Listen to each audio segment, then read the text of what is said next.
प्रभु की जय, हालेलुया, यीशु की जय हो। एक और सुंदर मौका मुझे मिला है आप सबों के साथ प्रभु यीशु मसीह के वचन को बांटने के लिए। और मेरा पूरा विश्वास है कि जो वचन आज प्रभु आपके लिए लाएगा, आपके जीवन, आपके परिवार, आपके विश्वास का ये जो कार्य है उसमें बहुत मदद करेगा। आमीन। सब प्रार्थना करें। पिता, आपको धन्यवाद आपकी सुंदर अभिषेकता के लिए, जो ना सिर्फ मेरे ऊपर है लेकिन वही पवित्र आत्मा उनके अंदर है, उन्हें मदद करने के लिए, उन्हें उठाने के लिए इस समाचार के द्वारा उनसे बातें कर पिता, उनको सामर्थ दे। तेरा इच्छा हमारे जीवन में पूरी हो, यीशु के पवित्र नाम से, आमीन आमीन। मैं आपसे आज बातें करना चाहता हूँ प्रेम को समझना, परमेश्वर के प्रेम को समझना, यीशु के प्रेम को समझना। ये मसीह प्रेम या जो हमें मिला है हमारा नहीं है, परमेश्वर का प्रेम हमें दिया गया। मैं आपको दिखलाऊंगा वचनों से। और ये प्रेम है जिसके द्वारा हम दूसरों से प्रेम कर सकते हैं, उनको क्षमा कर सकते हैं। और वो प्रेम हमें इतना सामर्थ्य देता है कि जब हर एक चीज़ हमारे विरोध में है तो भी हम उन सभी चीज़ों में खुशहाली और आनंद से और मजबूती से आगे बढ़ते हैं, ये जानते हुए कि विजय हमारा है, क्योंकि प्रेम कभी हारी नहीं मानता। आमीन। तो अंडरस्टैंडिंग लव या प्रेम को समझना बहुत मुख्य है। तो अगर आप जाओगे प्रेरितों के कामों के पुस्तक 8 अध्याय में, आप देखोगे पहला जो वर्स है, मैं यहाँ पर जाऊँ और मैं पढ़ूंगा अंग्रेज़ी में, लेकिन मैं कुछ चीज़ आपको उसमें से बतलाते जाऊंगा, लेकिन मैं आपको स्क्रिप्चर दे दूंगा तो आप लोग बाद में देख सकते हो। बुक ऑफ एक्स चैप्टर 8:1 में यहाँ लिखा है कि पौलुस किस तरह से स्टीवन जब उसका मृत्यु हुआ, उसको पथरुआ किया गया क्योंकि वो यीशु मसीह पर विश्वास किया। और वो यहूदी था, लेकिन जो यहूदी बहुत दृढ़ थे, जो अपने धर्म को मानते थे, वे विश्वास करते थे कि कोई भी और ऐसा धर्म या कोई भी और ऐसा जो बाहर है यहूदी विश्वास से या पुराने नियम से, मूसा के नियम से, उनको हम मार डालेंगे या उनका नाम हम बंद कर देंगे। तो ये क्या करते थे कि जो पौलुस था ये उस ग्रुप का एक पार्ट था जो बहुत विरोधी करता था कोई और नाम, यहोवा नाम के विरोध अगर आया, और खासकर उनके ओन खुद के लोगों या खुद के कौम के लोग जब मानते थे। तो जब ये नाम उठा यीशु या यीशुआ कि वो प्रभु है, वो मसीहा है, तो ये जो लोग थे फरीसी या खासकर जो जिस विश्वास या संगठन से पौलुस आता था, जो पहले उसका नाम सौल था फिर बाद में पौलुस हुआ, इन्होंने ठान लिया कि इनको तो मैं या तो जेल करूंगा या तो इनको मार डालूंगा। तो ये चल पड़ा। उसी दौरान जब स्टीवन को लाया गया और उनका बात हो रहा था, उनको जैसे उनको मौका दिया कि तू बतला तो क्या है, तो जो विश्वास करता है, तो उन्होंने कहा कि मैं विश्वास। एक्चुअली जब स्टीवन शुरू किया बताने के लिए, उसने पूरे अभिषेकता और परमेश्वर के सामर्थ के साथ बतलाया कि तुम जो हमारे मसीहा को क्रूस पर चढ़ा दिए वही प्रभु है। वो जब वो कहने लगा, इनका क्रोध और भी भड़क गया और उन्होंने क्या किया कि स्टीवन को पकड़ कर उनको पथरवा करने लगा। और जब वो हो चुका तो उनका जो कपड़ा था वो लोगों ने लाकर जो पौलुस या सौल था, जो पौलुस हम जानते हैं उनको, उनके पैरों तले रख दिया, क्योंकि वो इन सबों का अगुआ था। फिर बाद में लिखा है चैप्टर 9 में कि then Paul breathing threats caused havoc, मतलब वो एक यहाँ तक कि वो अग्रीमेंट महायाजक लोग के पास गया कि कहा कि मुझे तो लिखित रूप से दो कि मैं जाकर जहाँ कहीं इवन दमास्कस में अगर मैं किसी को देखूँ जो यीशु को मसीहा या जो यीशु था उनको मसीहा बोलता है, उनको पकड़ के लाओ, बंधुआ करके वहाँ से चला कर लाओ। और एक तरह से वो उनको मार डालना चाहता था। इतना क्रोध, इतना विरोधीपन उसके अंदर था। लेकिन यही सोल बाद में पौलुस बनता है, और वो पहला कुरिन्थियों के पुस्तक 13 अध्याय लिखता है जो पूरा प्यार से भरा है, परमेश्वर का प्यार। वही पौलुस बतलाता है कि प्यार हमारे विश्वासियों का सबसे मुख्य चीज है, जिससे लोग जानते हैं कि हम हैं कौन। ये कैसे बदल गया। और मैं क्यों इसके विषय में ये बातें करता हूं कि ये इतना विरोधी आदमी, इतना क्रोध से भरा हुआ, इतना मार डालने वाला व्यक्ति क्या है, ये कैसे ये बदल गया। उसी चैप्टर 9 में 9 अध्याय में हम पढ़ते हैं कि वर्स 3, एज ही जर्नी, जैसे वो जा रहा था दमास्कस को, अचानक एक बड़ा ज्योति स्वर से चमका और वो गिरते, एक आवाज उनके पास आया। वो एक्चुअली धरती पे, भूमि पे गिर गया, और एक आवाज उसके पास आया कहते हुए, सोल सोल क्यों तू मुझे सताता है। ये बहुत खुशहाली की बात ये है कि मसीह विश्वासी को जब कोई सताता है, वो मनुष्य नहीं, लेकिन शैतान उनके द्वारा कराता है, क्योंकि वो पूरे रूप से नहीं जानते हुए क्या कर रहे हैं। लेकिन यहाँ पे हमें देखने को मिलता है यीशु मसीह वो व्यक्तिगत रूप से ले लेता है कि अगर एक मसीह विश्वासी या उसके कलीसिया को सताया जाता है, वो कलीसिया या वो लोग नहीं सताया जाते हैं, यीशु खुद सताया जाता है। मैं आपको बतलाऊं, यीशु उसे खुद ले लेता है, पर्सनली ले लेता है कि तुम मुझे सताते हो। तो आप अगर किसी तरह से मुसीबत से होकर जा रहे हो, लोग आपके विरोध, कोई चीज़ लोग कहते हैं वो सच्चा रहता है, कुछ चीज़ लोग कहते हैं वो झूठा है। वो मैं झूठा के विषय में बात करता हूँ।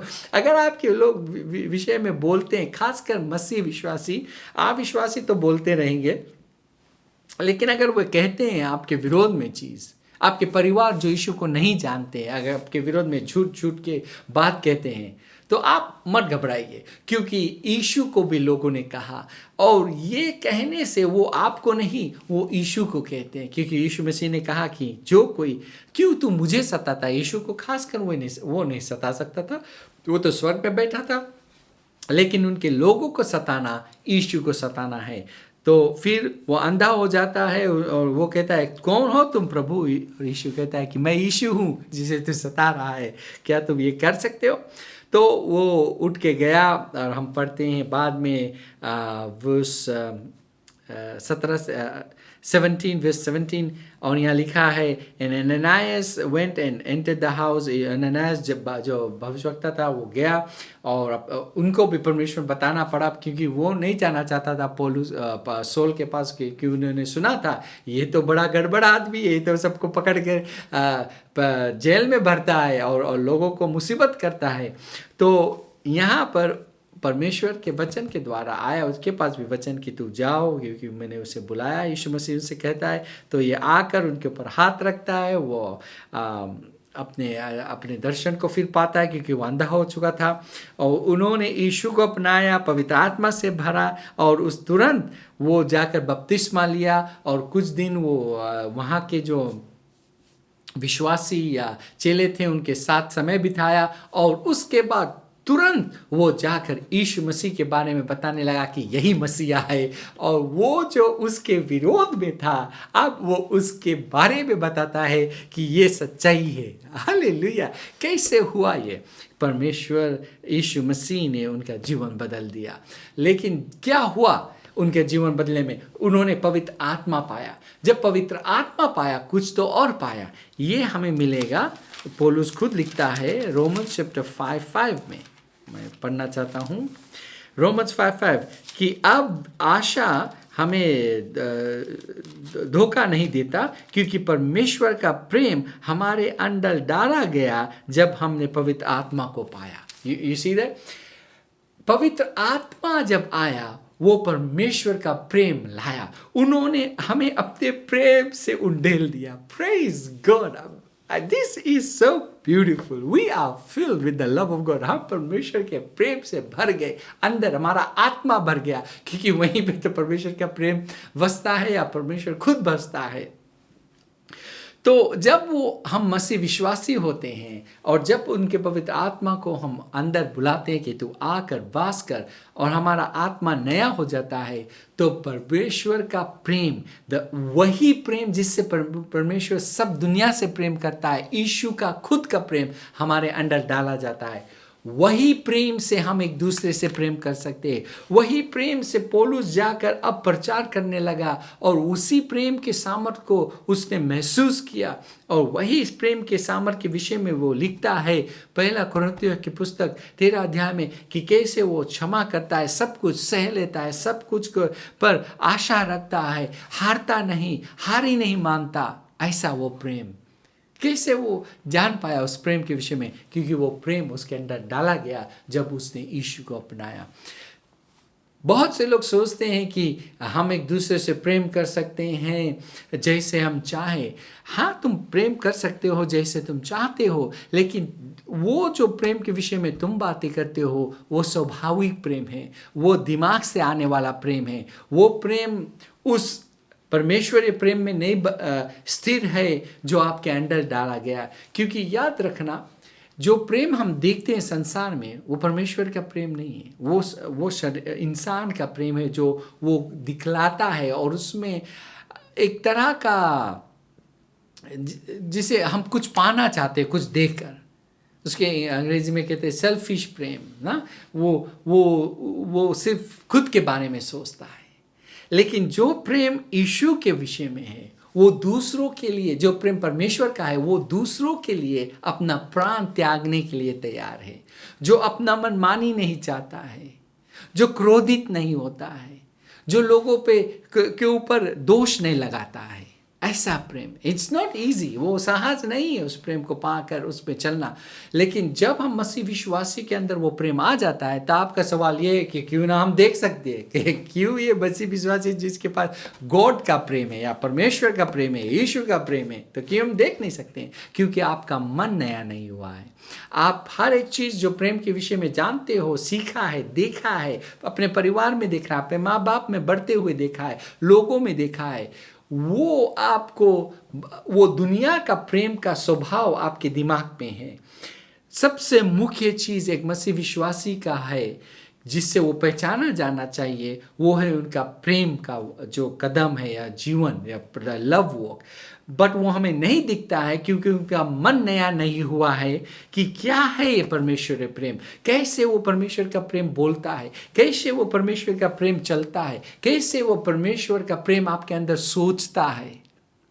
ये प्रेम आपके अंदर आने से, जैसे हम देखते हैं सोल को जो पौलुस बन गया, पहले वो इतना यहूदी विश्वास में दृढ़ था, उसका ज़ील था, हम कह सकते हैं कि वो यहाँ तक कि दूसरे नाम को लेने वाले खुद के परिवार के व्यक्तियों को, जो यहूदी लोग थे, उनको मानने के लिए तैयार थे। लेकिन वो क्या प्रेम था? धर्म के नाम पे प्रेम था? नहीं। इसी तरह मसीह विश्वासी जब तक इस नए प्रेम में अपने मन को नया नहीं कर देते हैं तो वो दिखेंगे कि प्रेम में है, लेकिन वो एक दूसरे को मारने काटने के लिए तैयार है, आत्मिक रूप से, अपने जबान से, अपने कर्मों से एक दूसरे को खंडन करने के लिए। ऐसा प्रेम हमें नहीं चाहिए। परमेश्वर का प्रेम जो हमें दिया गया है हमारे अंदर वास करता है। तो हम क्या करें? हम परमेश्वर के वचन को उठाए, उसको बोलने के सीखे और कहे, मैं पूरे रूप से विश्वास करता हूँ कि the defining character of a believer is his walk of love. आपके जीवन, मसीह जीवन कैसे आपको देख के हम पहचान सकते हैं कि तुम मसीह का है, तुम्हारे अंदर यीशु वास करता है जब आप प्रेम में, परमेश्वरीय प्रेम में स्थिर होकर, मजबूत होकर उस पे चलते हो। हालेलुया।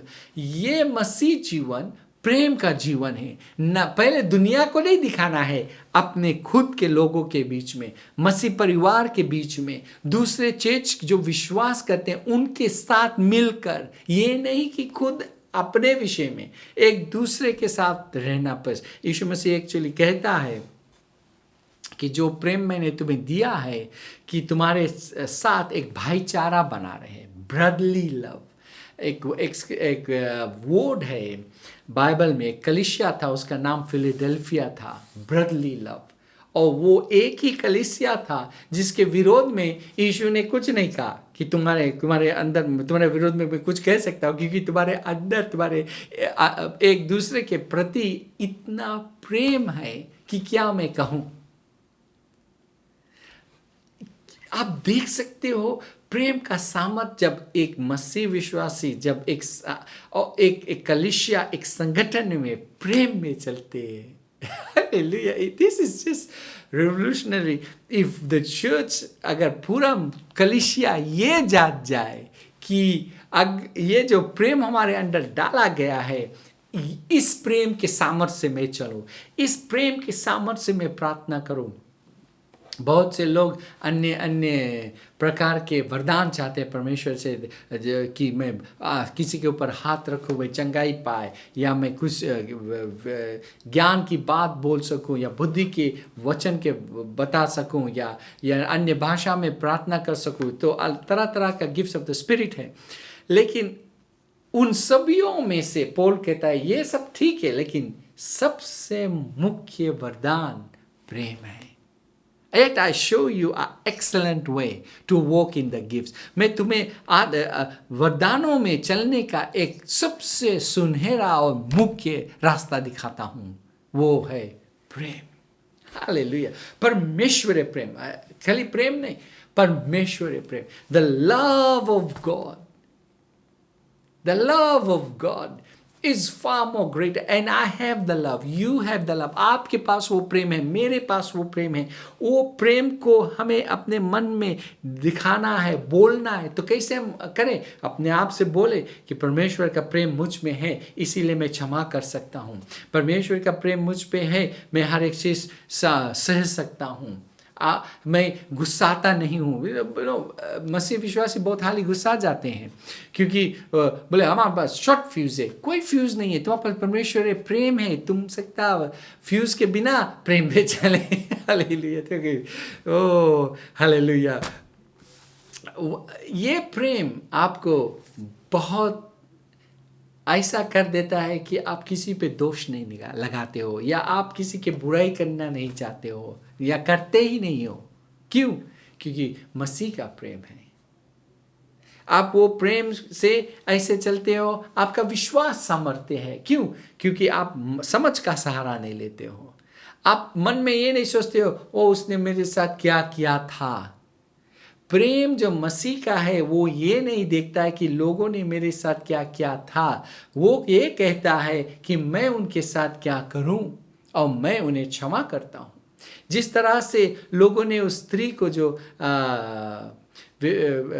अडल्ट्री में पकड़ी गई, उनको लाया और वहाँ पर रख दिया। वो आदमी को नहीं लाया, कि वो स्त्री को लाया और कहा कि ये पकड़ी गई, इनको क्या किया जाए, पथरवाह किया जाए, क्योंकि यही तो धर्म कहता है। और यीशु मसीह क्या कहता है? वो लिखने लगता है और फिर कहता है मैं तुम्हें दंड नहीं देता, लेकिन जाकर पाप मत करा। Neither do I condemn you, go sin no more। He could have done that। यीशु मसीह एक ही व्यक्ति था, पवित्र धर्मी, जो उसको पथरवाह कर सकता था, लेकिन उन्होंने नहीं किया, उन्होंने क्षमा किया। लेकिन क्षमा करते साथ उन्होंने उनसे कहा कि जाकर पाप मत करना। वो प्रेम था। प्रेम था क्रूस पे टंगा हुआ। जब लोग आकर थूकते थे, एक्चुअली उनके मुंह पर थूका, कि थूक कर कहता है कि अगर तुम जो सबों को बचाते थे अपने आप को बचा लो, तो हम आज विश्वास कर लेंगे। चैलेंज किया महायाजकों ने, लोगों ने कहा। यीशु मसीह ने क्रूस पे टंगे हुआ कहा, हे पिता इन्हें क्षमा कर, ये नहीं जानते ये क्या कह रहे हैं। और लोगों ने सुना वो क्या कह रहा है। वो सहज नहीं था, लेकिन उन्होंने कहा। प्रेम, बहुत से लोग कहते हैं मैं अपने पति पत्नी को, या बच्चों को, या अपने ससुराल के लोगों को, या कहीं भाई बहन या अंकल आंटी लोग को सह नहीं सकता हूँ, बहुत भारी लोग, रोंग आदमी लोग हैं, या ये आपका विचार कहता है। लेकिन परमेश्वर का प्रेम क्या कहता है? मैं सह सकता हूँ, मैं इसे पार कर सकता हूँ। कभी कभी समस्या जिसे कहते हैं हद से बाहर हो गया, हम क्या करें अब। लोग हाल ही से गुस्सा जाते हैं या किसी तरह का मुसीबत आता है तो घबरा जाते हैं और भय आ जाता है। जहाँ पर मसीह का प्रेम है और आप जानते हो कि पिता आपसे प्रेम करता है, वहाँ पर डर का कोई संभावना ही नहीं है। आप ये नहीं सोचते हो कि लोग आपको क्या कहते हो या कान लगा के जो ऐसे हमें बोला, वो सब आप नहीं करते हो। आप ये जानते हो कि परमेश्वर का प्रेम मुझ में है, मैं उन्हें क्षमा कर सकता हूँ। बहुत से लोग अभी भी सोचते हैं कि हम नहीं कभी भूलेगा, हम कभी कोई की नहीं क्षमा करेगा। भाई बहन सुनिए, आपको क्षमा करना है। मसीह विश्वासी किसी के विषय में चीज़ लेकर नहीं, जैसे नहीं गठरी बांध के नहीं लेकर चल सकते हैं कोई भी चीज़। मसीह ने हमें हमारे पापों को क्षमा किया, यीशु ने, तो हमें भी दूसरों का, मसीह विश्वासियों अपने में एक दूसरे को क्षमा करना है। किसी का भार या किसी का पाप लेकर हमें नहीं चलना है। आमीन। तो ये मैं यहीं पे समाप्त करता हूँ। ये आपको यही बतलाना चाहता हूँ कि प्रेम में चलना या प्रेम में रहना हमारा पहचान है और यही आपको करना है। और जब तक हम फिर ना मिले, ये याद रखना कि हम आपके लिए प्रार्थना करते हैं और परमेश्वर पिता आपसे प्रेम करता है और यीशु मसीह प्रभु है। एक बार फिर आपको हम धन्यवाद देते हैं हमारे साथ जुड़ने के लिए।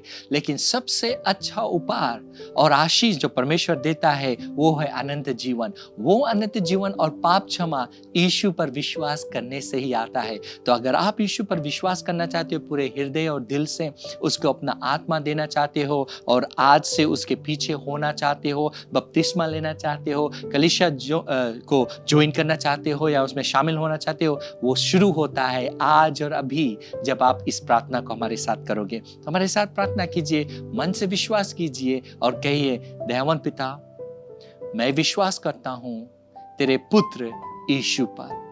यीशु, तू मेरा प्रभु है।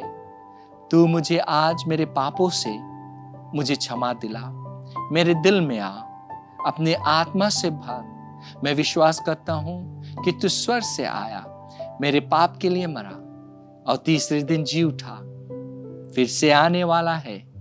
मुझे मदद कर, आत्मा से भर, विश्वास में चला, यीशु के नाम से, आमीन। अगर आपने वो प्रार्थना किया है, मेरा पूरा विश्वास है आप अगर दिल से किया है, आपके सारे पाप क्षमा हुए, आप एक नए जीवन, नए सृष्टि बने हो। तो मैं चाहता हूं अगर आप हमें संपर्क करोगे, हम लोग आपको मदद करना चाहते हैं विश्वास के कदम में या विश्वास के जीवन में चलने के लिए। और आपको उत्तेजित करते हैं, कलीसिया ढूंढिए, बाइबल को पाइए, बाइबल पढ़िए और अपने विश्वास में मजबूत बनिए और अपना जीवन यीशु के लिए जिए। धन्यवाद एक बार फिर आप हमारे साथ होने के लिए। परमेश्वर आपको बहुतायत से आशीष दे और ये हमेशा याद रखना कि यीशु मसीह ही प्रभु है। Learn more from God's Word and send us your prayer requests by visiting our website www.jclm.org, or you can like our Facebook page, Jesus Christ is Lord Ministries, to keep up with the Now Word of the Lord for the season. Follow us on Instagram, JCLM Fiji. Better still, subscribe to our YouTube channel, JCLM Fiji, to receive the latest teaching of God from the ministry.